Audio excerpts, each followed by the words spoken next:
անզոր պարտադիր պայման է, հա։ Տեսեք, փողոցային պայքար մենք գիտենք իշխանությունները ոնց են արձագանքելու տեսել եք արդեն,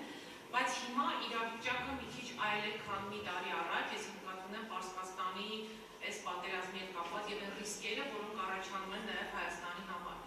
Որքանով է ճիշտ այս բանին եւ ինչ ռիսկեր կլինեն, եթե փողոցային պայքար, այսպես ներսում Հայաստանի ամբողջ սկսի հեռալ, դուք ոնց եք պատկերացնում այդ իրավիճակը։ Տեսեք, ես այստեղ ունեմ երկու տարբերակ ձեզ պատասխանելու։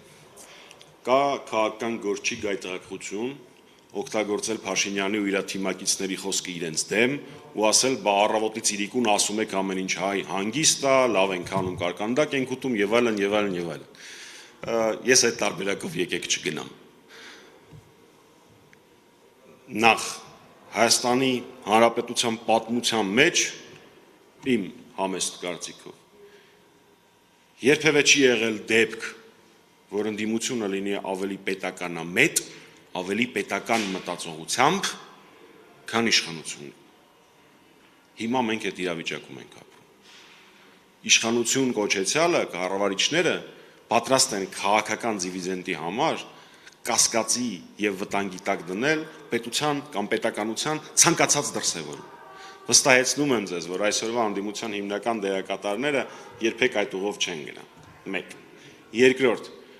իմ կարծիքով Հայաստանի Հանրապետության գոյության եւ ապագայի համար ամենա հնարավոր մեծ ռիսկը այս իշխանությունների պաշտոնավարել շարունակելն է, որովհետեւ եթե արտաքին ռիսկերի պարագայում մենք խոսում ենք հավանականության, այս կամ այն գործողության, որը կարող է սկսվել կամ չսկսվել մասին, այս պարագայում մենք խոսում ենք ամեն օր իրականացվող, ամեն օր վտանգի տակ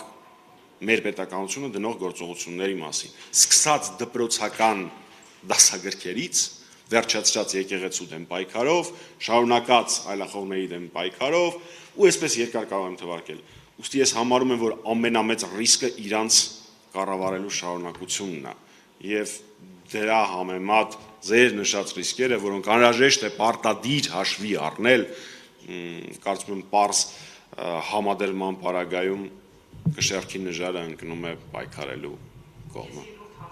Սիրով